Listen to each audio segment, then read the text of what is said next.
And Lauren Leader, co-founder and CEO of All In Together. It's a group that encourages voting age women to fully participate in the political process. And Lauren, let me start with you, because the timing of it is a bit suspicious. If Elizabeth Warren really does believe that Bernie Sanders might be this sexist, misogynistic Neanderthal, why would they just release this or leak this a few days before the caucuses in Iowa? I mean, it doesn't look great. I think the timing is eyebrow-raising in some ways. It was campaign staffers who released this statement initially, and then she had to come out and clarify it.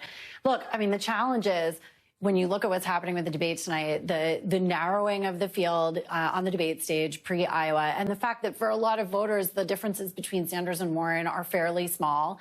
It is going to continue to be very intense between the two of them.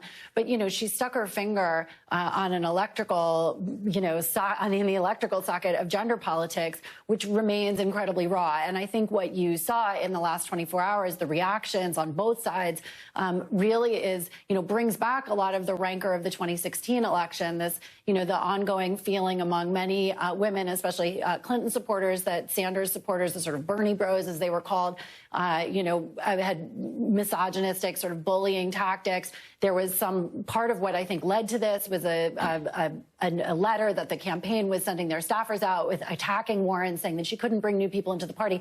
So it is definitely connected. There's no question that the timing of this, I think, is connected to Iowa. It will remain a he said, she said. But the fact is that, for any nominee, winning the female vote, demonstrating an ability to connect very deeply with women voters is going to be essential. And this is not going away.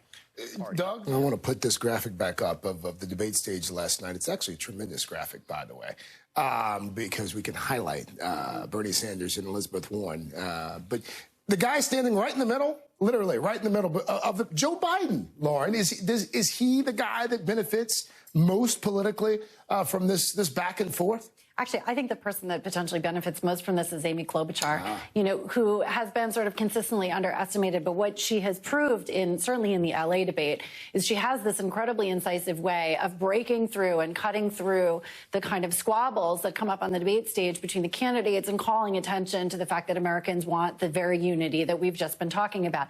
Historically, these kinds of, inter-party fights, the personal attacks on one another have mostly not done good things for candidates.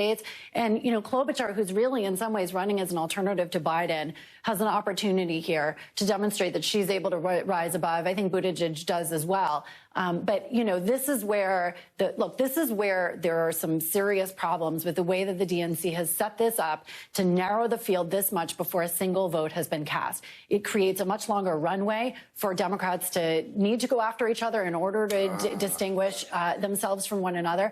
And I think it is yet another manifestation of what is a really problematic process, that we have only these, small number of candidates winnowed down from 20-something in a very short period of time before there has been a single vote cast.